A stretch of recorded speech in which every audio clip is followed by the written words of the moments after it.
Welcome to Telugu horror stories. మీకు horror stories ఇష్టమైతే మన ఛానల్ను సబ్స్క్రైబ్ చేసుకోండి. ప్రతిరోజు హర్రర్ లవర్స్ కోసం ఒక వీడియో రిలీజ్ అవుతుంది. ఈరోజు మనం ఈ వీడియోలో చెప్పుకోబోయే స్టోరీ ఫియర్ ఆఫ్ డార్క్. అప్పుడు సమయం రాత్రి 9 గంటలు. అప్పుడు కిరణ్ తన రూమ్లో ఉన్నాడు. తన రూమ్లో ఉన్న లైట్లన్నీ ఆన్ చేసి ఉన్నాయి. కిరణ్కి నెక్టోఫోబియా ఉంది. నెక్టోఫోబియా అంటే చీకటిని చూసి భయపడడం. అందుకే కిరణ్ తన రూమ్లో ఎప్పుడూ లైట్స్ వేసి ఉంచుతాడు. అందువలన కిరణ్ 6 గంటల తరువాత తన ఇంటిలో నుండి బయటకు రాడు. ఏదైనా తప్పనిసరి పరిస్థితుల్లో మాత్రమే 6 గంటలు దాటిన తరువాత ఇంటి బయటకు వస్తాడు. అలా తను ఆ రోజు ఎప్పటిలాగానే ఇంట్లో కూర్చొని ఉంటాడు. తన రూమ్లో లైట్లన్నీ వేసుకొని అతను పబ్జీ ఆడుతూ ఉంటాడు. అప్పుడు కిరణ్ వాళ్ళ అమ్మ వచ్చి, కిరణ్, నాన్న బయటకు వెళ్ళారు కదా, వేరే ఊరికి వెళ్ళారు కదా, ఆయన తిరిగి వస్తున్నారు, ఆయన బస్ స్టాండ్లో ఉన్నారు, నువ్వు బస్ స్టాండ్కి వెళ్ళి నాన్నగారిని బండి మీద తీసుకొనిరా అని చెబుతుంది. అప్పుడు కిరణ్, అమ్మ, నా సంగతి నీకు తెలుసు కదా, నాకు చీకటంటే భయం అని, నన్ను వెళ్ళమంటున్నావు అని వాళ్ళమ్మను అడుగుతాడు. వాళ్ళమ్మ, ఏం కాదులే, అక్కడ ఆటో వాళ్ళందరూ స్ట్రైక్ చేస్తున్నారట. కిరణ్, వెళ్ళి నువ్వు నాన్నని తీసుకురా అని వాళ్ళమ్మ చెబుతారు. ఇక చేసేది ఏమీ లేక కిరణ్ బయటకు వెళతాడు. బయటకు వెళ్ళి తన బండిని స్టార్ట్ చేయడానికి ఒక కిక్ కొడతాడు. అది ఒకసారి స్టార్ట్ అయ్యి ఆగిపోతుంది. మళ్ళీ రెండోసారి కిక్ కొడతాడు. అది స్టార్ట్ అవుతుంది. వెళ్ళే ముందు కిరణ్ వాళ్ళమ్మ అతనితో, కిరణ్, నిన్ను భయపెట్టాలని కాదు, ఎన్ని రోజులని ఇలా చీకటంటే భయపడుతూ ఉంటావు, ఇంకా నువ్వు ఒంటరిగా వెళ్ళాల్సి వస్తే ఎలా, అందుకే నీకు ఉన్న భయం పోగొట్టుకో అని కిరణ్ వెళ్ళే ముందు వాళ్ళమ్మ కిరణ్తో చెబుతుంది. కిరణ్ సరే అని వాళ్ళ అమ్మతో చెప్పి తను బయలుదేరతాడు. తను బయలుదేరడం అయితే అవుతాడు, కానీ తన మనసులో మాత్రం భయపడుతూనే ఉంటాడు. సరిగ్గా ఆ రోడ్డు మధ్యకు వచ్చిన తర్వాత అతనికి ఆ భయం ఎక్కువ అవుతుంది. ఎందుకు అంటే అక్కడ ఒక చెట్టు సగం కాలి మండుతూ ఉన్నట్లు కనిపిస్తుంది. ఆ చెట్టు రైట్ సైడ్ అంతా కాలి ఉంటుంది. దాన్ని చూశాక కిరణ్కి ఒక వారం ముందు వాళ్ళ ఫ్రెండ్ చెప్పిన ఒక కథ గుర్తుకు వస్తూ ఉంటుంది. వాళ్ళ ఫ్రెండ్ చెప్పిన కథ ఏమిటి అంటే, ఆ చెట్టు దగ్గర ఒక నెల క్రితం ఇద్దరు, ఒక భార్య భర్త, పెట్రోల్ పోసుకొని తగలబెట్టుకుంటారు. వాళ్ళు సూసైడ్ చేసుకొని చనిపోతారు. కానీ వాళ్ళిద్దరూ అలా సూసైడ్ చేసుకోవడానికి కారణం అదే ఏరియాలో తిరిగే ఒక పిశాచి అని చెప్పుకొస్తాడు. కిరణ్కి చాలా భయంగా ఉంటుంది. కిరణ్ తన బండిని చాలా వేగంగా పోనిస్తాడు. అప్పుడు ఒక నల్లని కుక్క తన బైక్కి అడ్డంగా వస్తుంది. కిరణ్ తన బండికి బ్రేక్ సడన్గా వేస్తాడు. అందువలన అతను అటుగా ఎగిరి పడిపోతాడు. బండి ప్రక్కకు పడిపోతుంది. కిరణ్ ఎగిరి మట్టిలో పడతాడు. అందువలన అతనికి దెబ్బలు పెద్దగా తగులవు. చుట్టూ చూసుకోవడంతో తనకు ఏమీ అర్థం కాదు. తన బండి ఎక్కడ ఉందా అని ఒక్కసారి మళ్ళీ చుట్టూ చూస్తాడు. తన బండికి ఉన్న హెడ్ లైట్ వలన తనకి బండి కనపడుతుంది. అసలే చుట్టూ చాలా చీకటిగా ఉంటుంది. చీకటంటే అసలే భయం ఉన్న కిరణ్కి ఇంకా చాలా భయంగా ఉంటుంది. అతని గుండె చాలా వేగంగా కొట్టుకుంటుంది. అతను వెంటనే తన బైక్ వైపుకి చాలా వేగంగా పరిగెత్తుతూ ఉంటాడు. అప్పుడు కిరణ్కి ఆ చెట్టు దగ్గర ఎవరో మాట్లాడుతున్నట్లు శబ్దాలు వినిపిస్తాయి. ఆ శబ్దాలు వినడానికి వెన్నులో వణుకు పుట్టిస్తుంటాయి. అసలే చీకటి, ఆ చీకటికి తోడు ఇలాంటి భయంకరమైన శబ్దాలు. అలానే గట్టిగా ప్రయత్నించి కిరణ్ తన బైక్ వైపుకి వేగంగా పరిగెత్తుకొని వెళతాడు. తన బైక్ని స్టార్ట్ చేయడానికి ప్రయత్నిస్తూ ఉంటాడు, కానీ ఆ బైక్ స్టార్ట్ అవ్వడం లేదు. మళ్ళీ కిరణ్కి తన వెనుకే ఎవరో ఉన్నట్లు తన వెనక ఉన్న చెట్టు దగ్గర నుండి శబ్దాలు వినిపించడం మొదలవుతుంది. ఈసారి కిరణ్కి ఆ చెట్టు తగలబడడం కనిపిస్తూ ఉంటుంది. అక్కడ కిరణ్కి ఎవరో ఇద్దరు కనపడుతూ ఉంటారు. కానీ వాళ్ళు మామూలు మనుషుల్లా ఉండరు. వాళ్ళ శరీరాలు మంటల్లో కాలుతూ ఉంటాయి. ఇంకా అక్కడే ఉండే తనకు ప్రమాదమని తెలిసి బైక్ అక్కడ పడేసి కిరణ్ పరిగెత్తుదామనుకుంటాడు. బైక్ అక్కడ పడేసి వేగంగా పరిగెత్తుతాడు. కిరణ్కి తన ముందు వాళ్ళ నాన్న నిలుచొని కనపడతాడు. కిరణ్కి ఒక్కసారిగా తన గుండె వేగంగా కొట్టుకుంటుంది. ఎందుకు అంటే వాళ్ళ నాన్న శరీరం కాలుతూ కనిపిస్తుంది. అతను కిరణ్ వైపు అలానే చూస్తాడు. కిరణ్ భయం వలన కళ్ళు తిరిగి పడిపోతాడు. కాసేపు ఆగాక కిరణ్ని ఎవరో నిద్ర లేపుతున్నట్లు అనిపిస్తుంది. అతను కళ్ళు తెరిచేసరికి వాళ్ళ నాన్న కిరణ్ కళ్ళ ముందు కనిపిస్తాడు. కిరణ్ వాళ్ళ నాన్నని చూడగానే, నాన్న నీకేం కాలేదుగా అని అడుగుతాడు. కిరణ్, నాకేం కాలేదురా, నువ్వేంటి రోడ్డు మీద పడిపోయి ఉన్నావు అని అడుగుతాడు.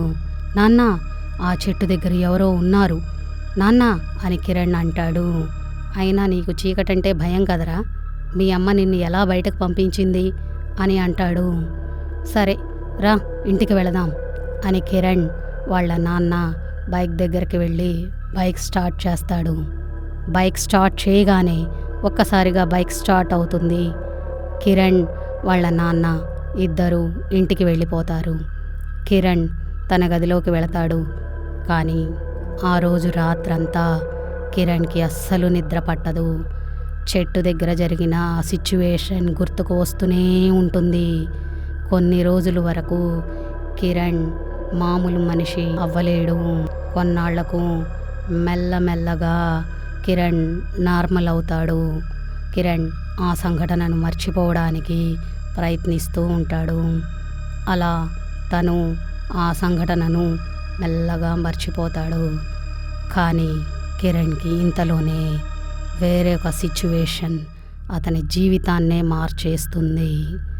ఆ రోజు కిరణ్ తన రూమ్లో కూర్చొని పబ్జీ ఆడుతున్నాడు. కిరణ్కి వాళ్ళ పిన్ని కాల్ చేస్తారు. యాక్చువల్గా కిరణ్ వాళ్ళ పిన్ని వాళ్ళ మదర్కి కాల్ చేసి మాట్లాడుతూ ఉంటారు. కానీ కిరణ్కి ఎందుకు కాల్ చేశారో కిరణ్కి అర్థం కాదు. తన కాల్ని కిరణ్ ఇగ్నోర్ చేస్తాడు. కానీ ఆమె కంటిన్యూస్గా 2-3 టైమ్స్ కాల్ చేస్తూనే ఉంటారు. ఇక కిరణ్ ఏమైనా అర్జెంట్ కాల్ ఏమో అని వాళ్ళ పిన్ని కాల్ లిఫ్ట్ చేస్తాడు. కాల్ లిఫ్ట్ చేయగానే వాళ్ళ పిన్ని కంగారుగా, కిరణ్ నేను నాన్నకి కాల్ చేశాను, నాన్న కాల్ లేపడం లేదు, అమ్మకు కాల్ చేశాను, అమ్మ కాల్ లిఫ్ట్ చేసి ఏదో పెద్దగా కేకలు వేస్తూ కాసేపటికి ఫోన్ పక్కన పడేసింది, నాకు ఏమీ అర్థం కాలేదు, ఇప్పుడు అమ్మ కూడా కాల్ లిఫ్ట్ చేయడం లేదు, ఒక్కసారి ఏమైందో చూడు అని కిరణ్ వాళ్ళ పిన్ని చెబుతుంది. దానితో కిరణ్ తన గదిలో నుండి బయటకు వచ్చి ఇంట్లో వాళ్ళ అమ్మను వెతుకుతాడు. ఆమె కిరణ్కు కనిపించదు. కిరణ్ అటు ఇటు చూస్తూ అంతా వెతుకుతూ ఉంటాడు.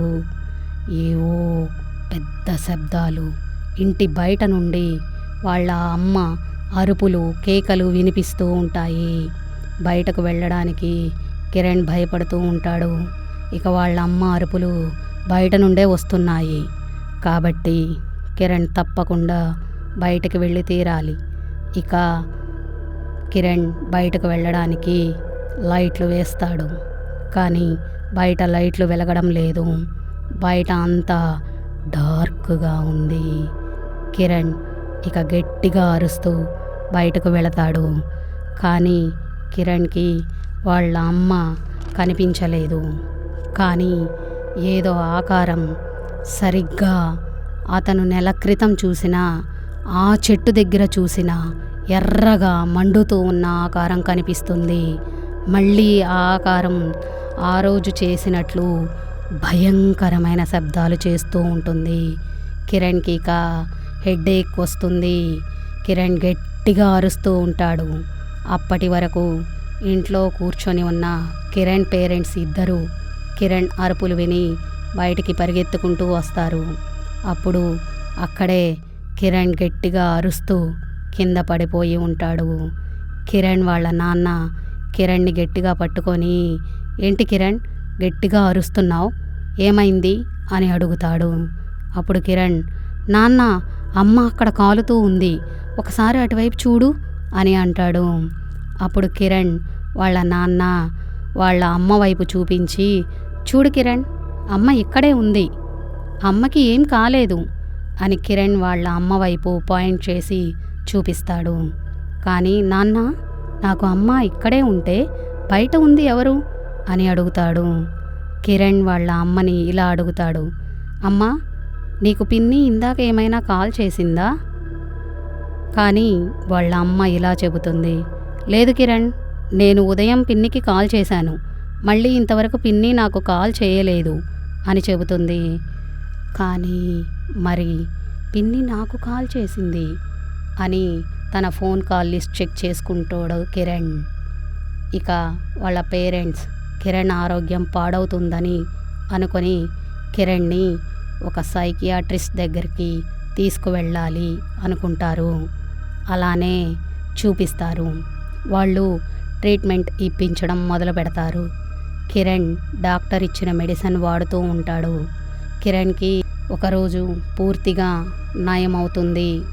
అతను కళ్ళు తెరిచి చూసేసరికి అతని కళ్ళ ముందు ఒక నర్స్ కూర్చొని కనిపిస్తూ ఉంటుంది.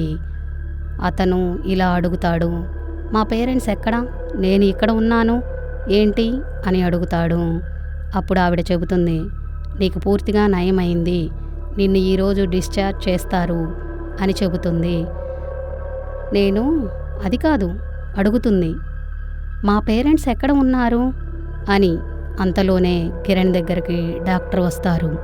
అప్పుడు కిరణ్ డాక్టర్తో, సార్ మా పేరెంట్స్ ఎక్కడా అని అడుగుతాడు.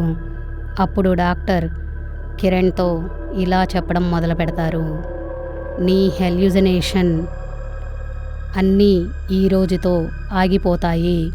అప్పుడు కిరణ్ డాక్టర్తో, హెల్యూజినేషనా అంటే?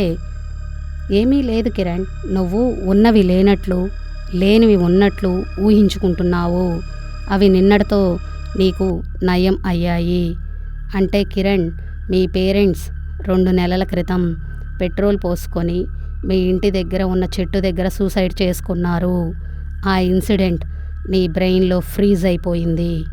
వాళ్ళు చనిపోయారు, కానీ నువ్వు వాళ్ళు ఉన్నట్లు ఊహించుకుంటున్నావు. అంత ఎందుకు, ఒక 10 రోజుల క్రితం నువ్వు మీ పిన్ని ఫోన్ చేసిందని మా అందరికీ చెబుతున్నావు, కానీ మీ పిన్ని నీకు కాల్ చేయలేదు, నువ్వు ఊహించుకున్నావు అంతే. ఇప్పుడు నీకు అంతా నయం అయింది. అప్పుడు కిరణ్కి అర్థమవుతుంది, తాను ఇన్ని రోజులు ఎప్పుడో చనిపోయిన పేరెంట్స్ని ఊహించుకుంటున్నాడు అని, ఇక వాళ్ళ పేరెంట్స్ లేరు అని.